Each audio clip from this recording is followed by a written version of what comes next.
বীজগুলা সোহাগ আর অপুর মাথায় ঢিল মারে।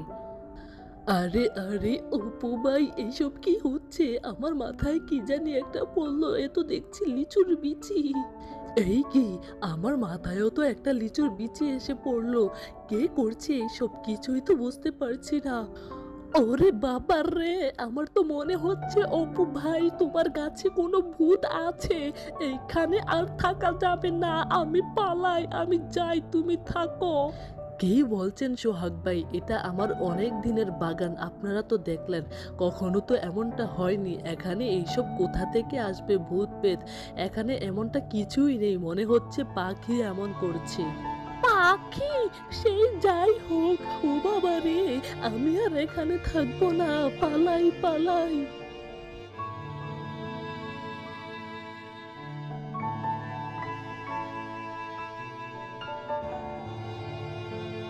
ওরে আল্লাহ রে, সোহাগ ভাই তো দেখছি ভিতর ডিম। ও পালিয়ে গেল, এটা কোনো কথা? যাই হওয়ার হয়ে গেছে, যাই। আজকে তাহলে বাড়ি চলে যাই, কালকে এসে লিচুগুলা পেরে দেব, তারপর বাজারে বিক্রি করে দেব।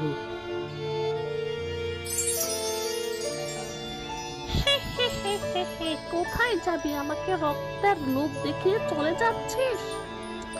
ওরে বাবা শাকচুন্নি, কে কোথায় আছো? বাঁচাও, বাঁচাও আমাকে, বাঁচাও। কে তোকে বাঁচাবে? কে যেন বলছিলি সব লিচু পেরে নিয়ে যাবি। এতকাল পরে ফল খেয়ে আমি স্বাদ পেয়েছি, আর তুই বলছিস সব লিচু নিয়ে যাবি?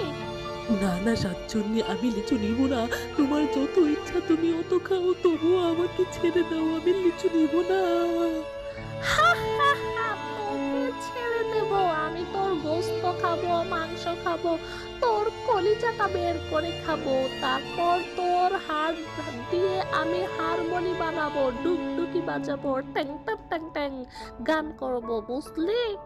আমাকে খেয়েও না শাকচুন্নি, দয়া করো, আমাকে খেয়েও না। দুপুর গড়িয়ে বিকেল হয়ে গেল, অপু এখনো বাড়িতে ফিরেনি। এই দেখে নূর ও নূরের মা চিন্তিত হয়ে গেল। মা, ও মা, বাবা তো এখনো আসলো না। হ্যাঁ রে মা, আমি তো সেটাই ভাবছি। সকালে কত করে বলে গেলাম খেয়ে যাও, না খেয়ে চলে গেল, এখনো আসছে না। লোকটা কি যে করছে, কোথায় যে আসছে আর কখন যে আসবে। মা, মা, ওই যে দেখো বাবা চলে আসতেছে। বাবা, বাবা, তোমার আসতে এত সময় লাগলো যে? আসলে মানে বাজার থেকে আসতে একটু সময় লেগে গেল। বাবা, বাবা, তুমি আমার জন্য লিচু নিয়ে আসোনি? এই মেয়ে, দূর হ আমার চোখের সামনে থেকে। বাড়িতে আসছি বাজার থেকে, একটু হাত মুখ ধোবো তা না, একের পর এক প্রশ্ন করেই যাচ্ছে। শর্ত, আমাকে ঘরে যেতে দে। বেশ ভালো করেছি, ওই শিয়ালের বাচ্চাটাকে গাছে আটকিয়ে রেখে আমি ওর রূপ ধরে ওর বাড়িতে এসেছি। হে হে হে। এবার কিছুদিন আরামায়েশ করে মাছ মাংস খাবো। শাকচুন্নি বলে কি আমার মাছ মাংস খাওয়ার কোনো অধিকার নেই?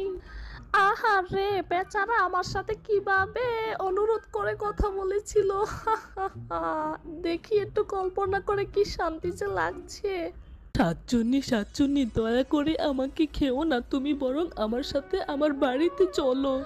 আমি প্রতিদিন রোজ রোজ তোমাকে মাছ মাংস খাওয়াবো, তাও দয়া করে আমাকে খেও না। মাছ আর মাংস বলিস কি? হ্যাঁ সাতচুন্নি, আমি সত্যি কথা বলছি, আমি তোমাকে প্রতিদিনই খাওয়াবো, তাও আমাকে খেও না।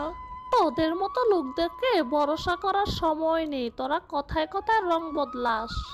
না না সাতচুন্নি, আমি সত্যি বলছি, দয়া করে আমাকে একবার বিশ্বাস করে তো দেখো। হা হা হা, বুদ্ধি একটা পেয়েছি, সে না হয় তোর বাড়িতে যাওয়াই যায়, তবে তোকে আমার ভরসা নেই। এছাড়া মাছ মাংস খাওয়ার সুযোগটাও তো হাতছাড়া করা যাবে না। সেই জন্য আজ থেকে তুই থাকবি লিচু গাছে, আর আমি তোর রূপ ধরে পৌঁছে যাব তোর বাড়িতে। হে হে হে। বাঁচাও, কেউ আমাকে বাঁচাও। হা হা হা, কে শুনবে তোর কথা?